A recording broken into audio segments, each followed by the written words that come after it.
Pemirsa, seperti apa pelaksanaan pemungutan suara di luar negeri dan sejauh mana kebenaran dugaan pencoblosan ilegal terjadi di Malaysia, serta bagaimana masyarakat harus memahami ancaman kecurangan pemilu? Kami akan membahasnya bersama Ketua Panwaslu Luar Negeri Kuala Lumpur, Rizky Alfarizi, serta mantan Komisioner KPU RI, I Gusti Putu Arta. Selamat pagi Pak Rizky dan Pak Putu. Selamat pagi, Mbak Marcel. Pagi, Mbak Marcel. Baik. Ya, terima kasih sudah bergabung bersama kami. Saya ke Pak Rizky terlebih dahulu. Pak Rizky, pemungutan suara di luar negeri ini kan sudah dimulai. Kalau di Malaysia, sebagai negara yang DPT luar negerinya ini terbanyak, bagaimana evaluasi terkait antusiasme pemungutan suara di sana?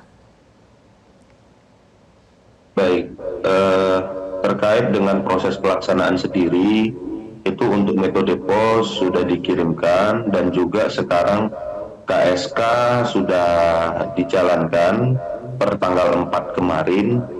Ya, kalaupun ada poin-poin evaluasi, ini terkait dengan nanti potensi-potensi kerawanan-kerawanan yang akan terjadi pada saat pelaksanaan pemungutan suara metode TPSLN yang mana akan dilaksanakan pada tanggal 11 Februari lusa ya di WTC.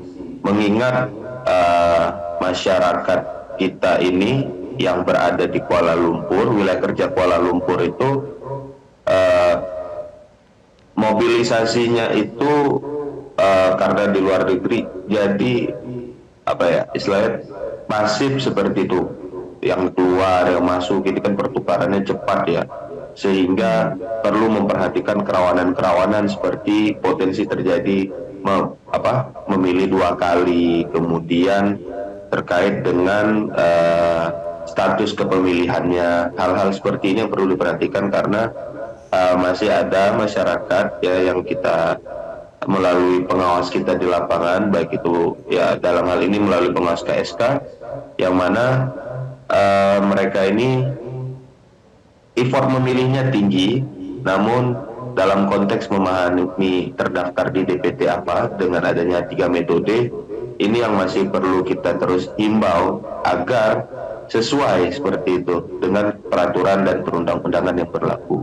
Dan juga tentunya kerawanan-kerawanan lainnya dari segi penyelenggara juga perlu berwaspada dan berhati-hati, dan juga dari segi keamanan jangan sampai terjadi keributan dan kericuhan ketika di lokasi TPSLN nanti. Ini beberapa berarti sejauh poin ini yang kita Pak Rizky, berdasarkan KSK.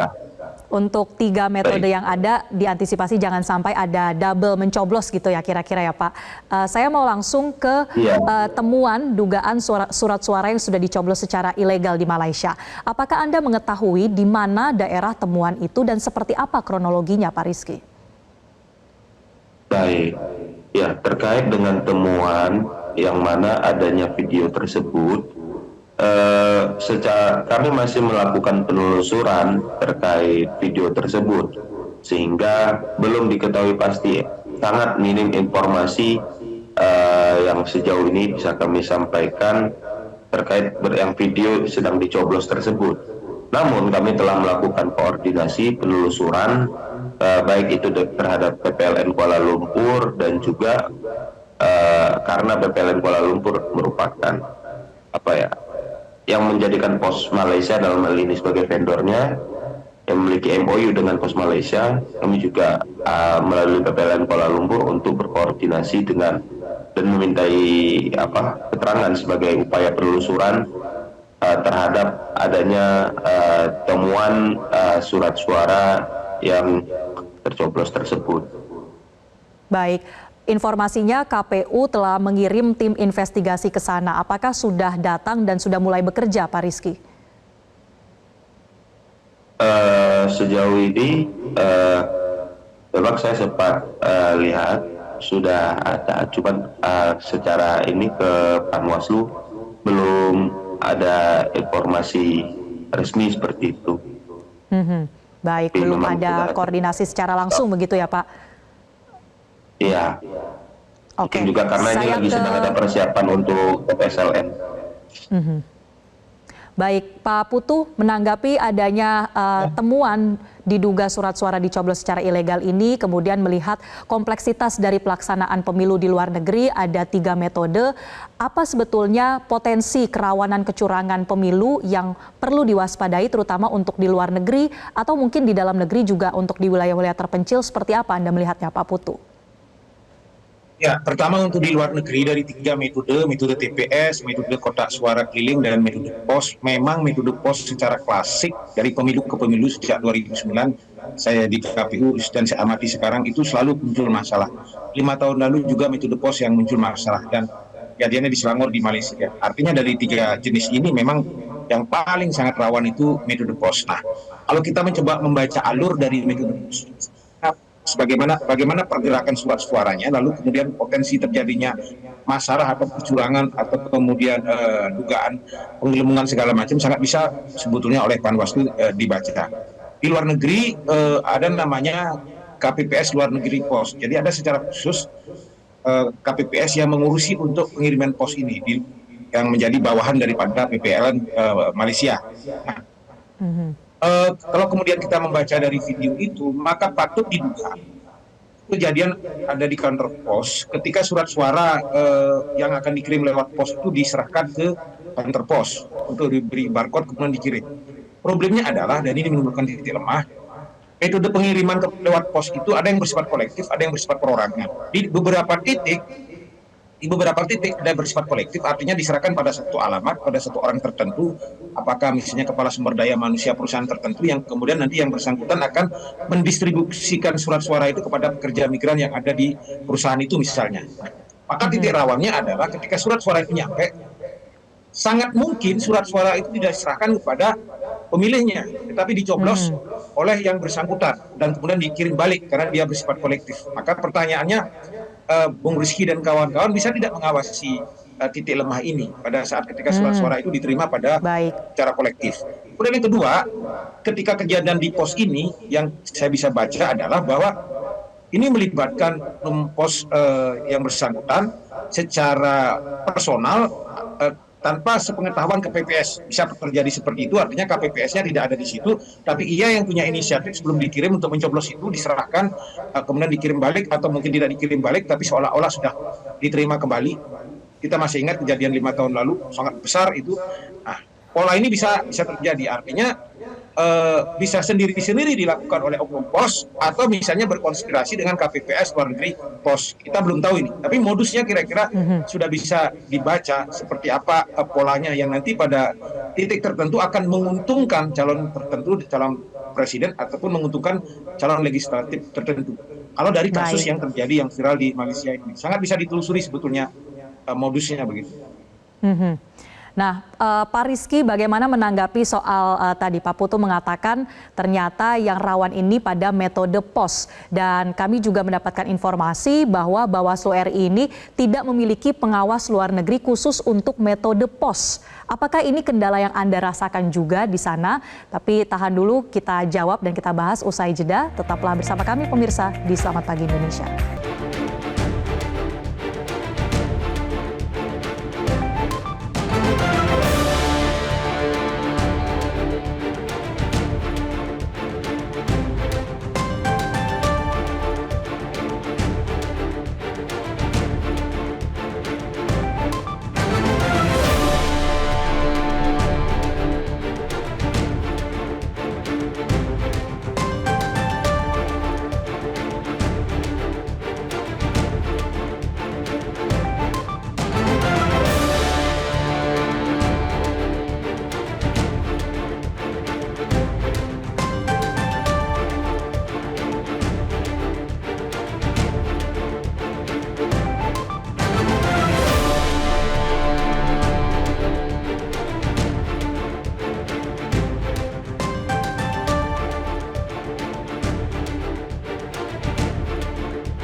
Saat ini Panwas Luar Negeri dalam pantauan langsung Bawaslu RI sedang melakukan upaya penelusuran.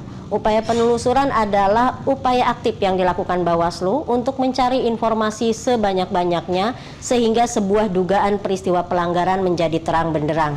Dalam konteks ini perlu dipahami bahwa karena keterbatasan dan perbedaan yurisdiksi hukum negara, maka Bawaslu bersama-sama dengan Atase Kepolisian yang ada di KBRI. Baik pemirsa, kita lanjutkan perbincangan bersama dengan Panwaslu Luar Negeri di Malaysia dan juga bersama dengan mantan komisioner KPU. Saya ke Pak Rizky. Pak, tadi kita sudah dengarkan pernyataan dari anggota Bawaslu RI, kemudian di pembahasan sebelum segmen ini adalah ada potensi kerawanan di metode POS. Apakah hal ini yang juga Anda rasakan di sana? Ya, baik Mbak. Terkait dengan kerawanan di metode POS, ini benar sekali yang disampaikan Pak Putu, bahwa kami dari Panwaslu LN Kuala Lumpur juga telah mengeluarkan himbauan sebelumnya untuk memperhatikan pada proses baik itu dari persiapan, proses pemungutan dengan melalui pengiriman, ini yang memang kita sudah sampaikan. Kerawanan-kerawanan yang disampaikan Pak Putu tadi benar adanya. Namun terkait dengan pelaksanaan POS ini perlu kami sampaikan, ya pertama bahwa kami memang tidak memiliki pengawas POS dalam hal ini untuk mengawasi proses persiapannya langsung. Terus kemudian pada pemilu 2024 ini PPLN Kuala Lumpur menggunakan layanan POS Laju. Jadi di mana ada sistem tracking pada tiap amplop yang berisikan surat suara tersebut ketika dikirimkan ke si pemilih.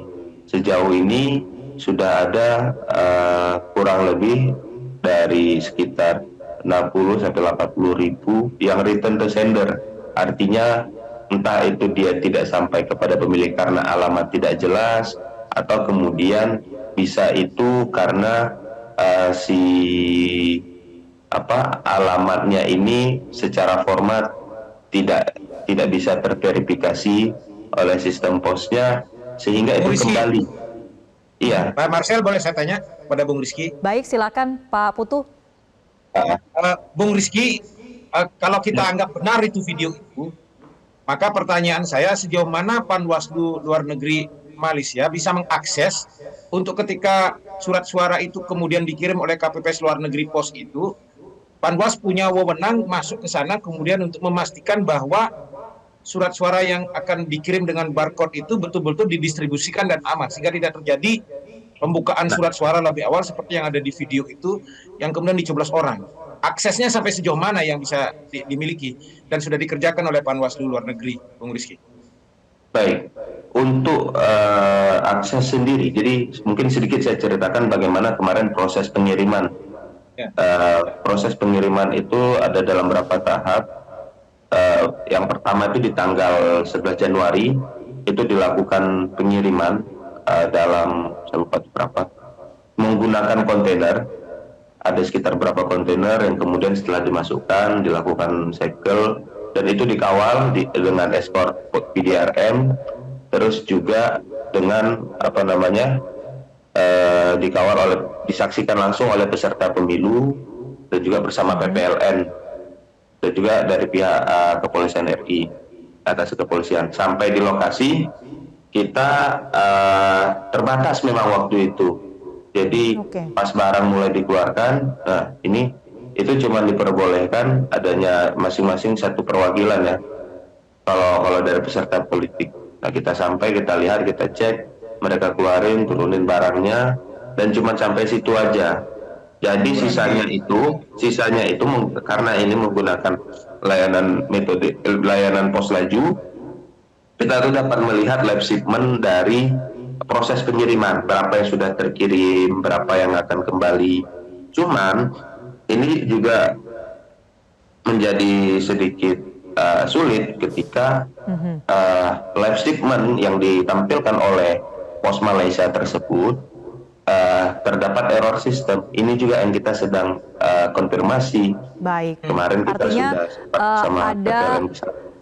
tahapan-tahapan atau sistem yang kemudian Panwaslu luar negeri di sana tidak bisa langsung mengintervensi Dan atau bisa mengawasi mengakses. secara langsung Ya. ya, Pak Rizky.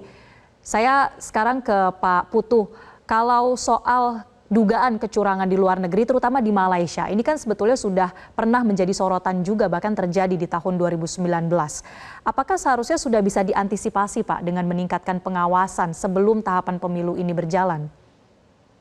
Ya, seharusnya bisa. Maksud saya pola ini sudah selalu berulang, sehingga teman-teman di Imam Bonjol dan Bawaslu sebetulnya sudah bisa memetakan pola-pola yang berulang ini. Kalau di luar negeri, di Malaysia, di Taiwan, kemudian kalau di dalam negeri, di di salah satu provinsi di Sumatera Selatan, yang sekarang bagian selatan, kemudian juga di Papua sudah bisa di Nia Selatan, maksud saya ingat itu selalu begitu, di Papua juga selalu terlambat, sehingga dengan pengalaman kita berpemilu sekian lama ini, maka bayangan saya ketika berbicara soal Malaysia harus ada satu komisioner yang memastikan turun ke situ untuk mengawasi langsung seluruh proses itu, karena ini akan jadi isu politik yang sangat dahsyat kalau kemudian kita tidak mengantisipasi dengan baik. Bila perlu bersama Bawaslu-nya. Titik rawan yang harus kemudian diverifikasi dengan baik adalah apa betul sebetulnya tidak terjadi pembukaan surat suara, sehingga dibuat sampel pada saat surat suara itu kemudian dikirim dengan sistem yang disebut Bu Rizky tadi itu, sistem laju pos itu betul-betul memang terkirim, tidak ada yang membuka, dan KPU RI bersama jajaran punya akses untuk masuk ke sana untuk betul-betul memverifikasi, lalu kemudian mengambil sampel pada satu titik penerimaan surat suara di salah satu perusahaan misalnya, yang dengan sistem kolektif, apa benar sudah dibagikan kepada masyarakat. Saya ingin mengatakan bahwa jangan mempercayai anak buah di bawah, staf di bawah secara 100%, ketika kemudian suasana kebatinan secara psikologis hampir di seluruh Indonesia dan di luar negeri, itu ada pressure yang sangat besar kepada seluruh KPPS dari instrumen-instrumen di luar KPU. Apakah kepala desa kalau di dalam negeri, apakah kemudian pihak otoritas KBRI kalau di luar negeri, yang kemudian punya power luar biasa untuk mempengaruhi suasana kebatinan pekerjaan KPPS kita. Gitu, Mbak. Baik. Artinya di tengah masa pemungutan suara yang sekarang juga masih berlangsung di luar negeri, ini bisa menjadi catatan ya Pak Putu, Pak Rizky, agar kemudian bisa mengantisipasi supaya kalaupun benar terbukti ada pelanggaran, ini jangan sampai terjadi lagi, dan kita harapkan kalau memang terbukti ada tindakan atau penindakan yang cukup tegas juga. Kita nantikan hasil investigasinya, terutama Pak Rizky di Malaysia. Terima kasih telah bergabung bersama kami Ketua Panwaslu Luar Negeri Kuala Lumpur, Rizky Alfarizi, dan mantan Komisioner KPU RI, Igusti Putu Arta. Jelajahi cara baru mendapatkan informasi. Download Metro TV Extend sekarang.